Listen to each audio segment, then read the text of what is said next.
Hello students, मैं हूं दिनेश दत्त और आप देख रहे हैं मेरा यूट्यूब चैनल स्टूडेंट टेक। आप जैसा जानते हैं कि पिछली वीडियो में हमने सभी क्लासिफिकेशन के सिस्टम समझाएं, कितने टाइप के क्लासिफिकेशंस होते हैं, उसमें क्या क्या चीज़ें होती हैं। तो जो मोस्ट इम्पॉर्टेंट क्लासिफिकेशन था वो है 5 किंगडम ऑफ क्लासिफिकेशन, जो कि R.H. व्हाइटेकर ने सबसे पहले प्रस्तुत किया था। तो उसी कड़ी पर, उसी सीरीज़ पर हम आगे बढ़ रहे हैं।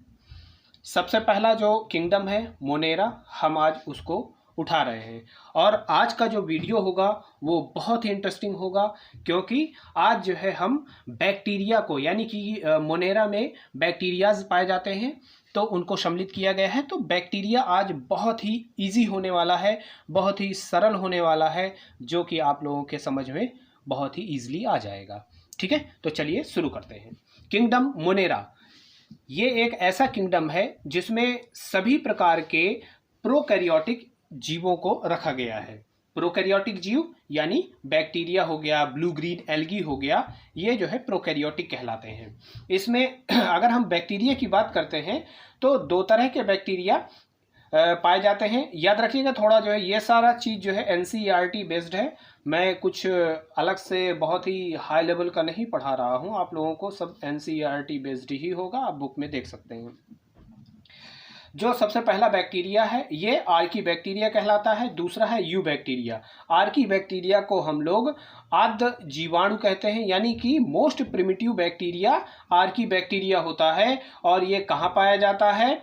ये हाई सैलिनिटी यानी कि साल्ट, जहाँ पर जो है नमक ज़्यादा होगा, खारा पानी होगा, वहाँ पर ये अच्छे से पाया जाएगा। गर्म पानी के झरनों में ये खूब पाया जाता है, गर्म सल्फर में पाया जाएगा और कीचड़ में पाया जाएगा। और ऐसे बैक्टीरिया मेथेनोजेनिक कहलाते हैं। तो इन बैक्टीरिया का रोल क्या होता है, आप लोगों ने जरूर नोटिस किया होगा कि जो गोबर गैस प्लांट होते हैं, गोबर या फिर कोई भी बायोडिग्रेडेबल जो भी मटेरियल होगा, कार्बनिक पदार्थ होगा, उसको जब अपघटित किया जाता है और उससे एक ज्वलनशील मेथेन गैस प्राप्त की जाती है तो वो इसी बैक्टीरिया के द्वारा प्राप्त की जाती है। ये आर्की बैक्टीरिया कहलाता है, मेथोजेनिक बैक्टीरिया होगा। ठीक है, अब जो इसका कुछ फीचर्स हैं कि जैसे जो है इसमें जो राइबोसोम होगा, कौन सा? राइबोसोमल RNA, ठीक है, यानी rRNA, ये 16S टाइप का होता है, इसकी सब यूनिट 16S है। और जो इसकी सेल वॉल होगी वो पॉलीसैकेराइड की बनी होती है, सेल मेम्ब्रेन ग्लिसर हाइड्रोकार्बन की बनी होगी। ठीक है, लेकिन जो यू बैक्टीरिया होगा, यू बैक्टीरिया से आर्की बैक्टीरिया थोड़ा बड़े होते हैं और प्रिमिटिव होते हैं, ये थोड़ा और पुराने होते हैं, ये नए होते हैं।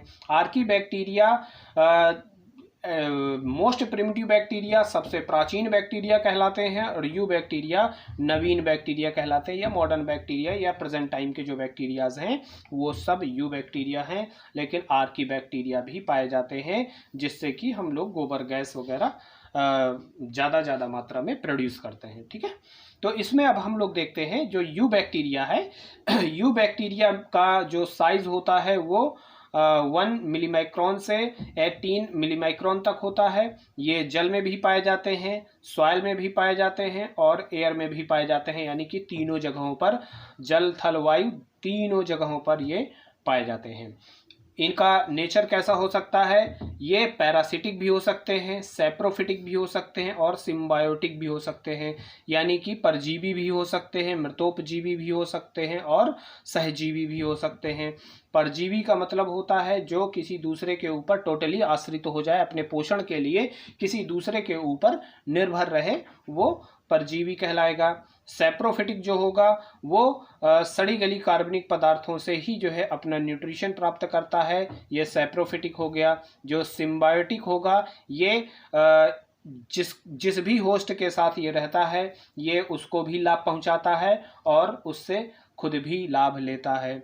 ठीक है, और जो इसकी सेलवाल होती है ये म्यूकोपेप्टाइड की बनी होती है, सेल मेम्ब्रेन लिपोप्रोटीन की बनी होती है, जो नॉर्मल जो है ये जितने भी जो है यूकैरियोट्स होते हैं उनकी भी सेल मेम्ब्रेन लिपोप्रोटीन की बनी होती है।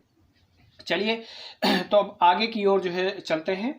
जो इनका बैक्टीरिया का साइज होगा, सॉरी शेप होगा, इनकी आकृति, इनका आकार की है किस किस तरह से हो सकता है, ये जो है देखते हैं। तो इसमें आकृति के आधार पर, शेप के आधार पर बहुत सारे बैक्टीरिया को काउंट किया गया है, लेकिन इनमें से जो है कुछ मोस्ट इम्पॉर्टेंट आगे की ओर है जो कि मैं आप लोगों को डिस्कस करने जा रहा हूँ। तो सबसे पहला है हमारा कोकस। कोकस बैक्टीरिया एक गोलाकार बैक्टीरिया होता है, एक राउंड शेप का बैक्टीरिया होता है। ठीक है, गोलाकार बैक्टीरिया को कोकस बैक्टीरिया कहते हैं। ठीक है, तो इसको अलग अलग कैटेगरी में बांटा गया, जैसे माइक्रोकोकस हो गया, डिप्लोकोकस हो गया, स्ट्रेप्टोकोकस हो गया, स्टेफिलोकोकस हो गया, बहुत सारे होते हैं इसमें भी। तो मैंने इसमें जो है 3 उठाए हैं जो कि आप लोगों को बहुत ही आराम से समझ आने वाला है। तो सबसे पहला है हमारा माइक्रोकोकस।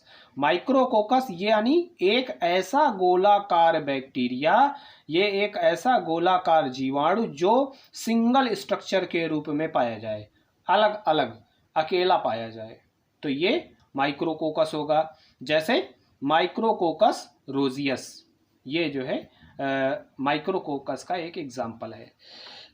दूसरा है डिप्लोकोकस।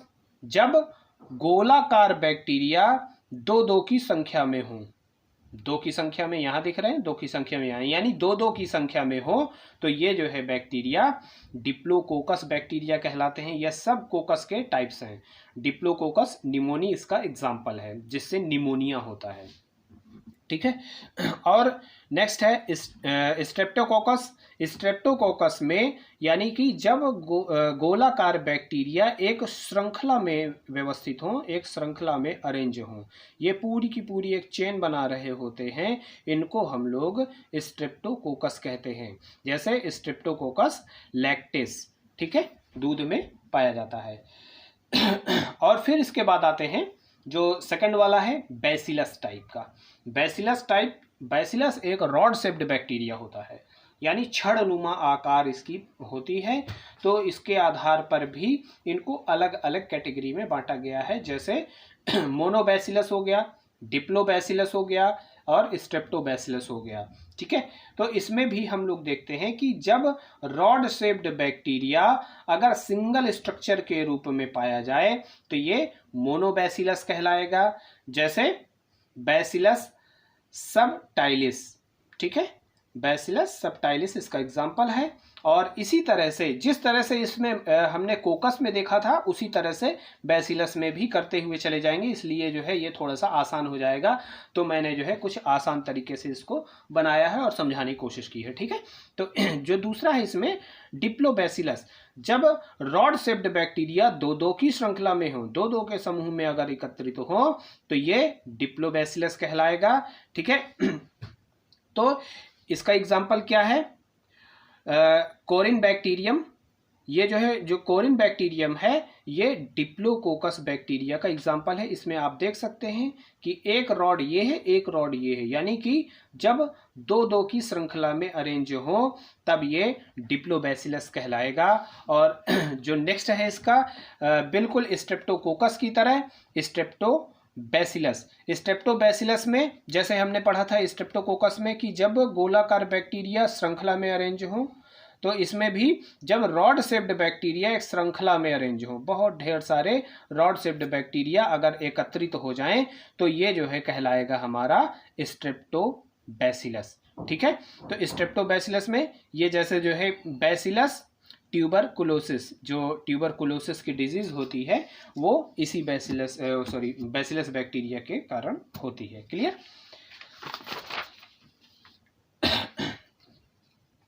इसके बाद जो नेक्स्ट बैक्टीरिया है हमारा, ये है हेलिकल बैक्टीरिया या स्पाइरल बैक्टीरिया या सर्पिलाकार बैक्टीरिया। इसको हम लोग जो है सर्पिलाकार बैक्टीरिया कहते हैं।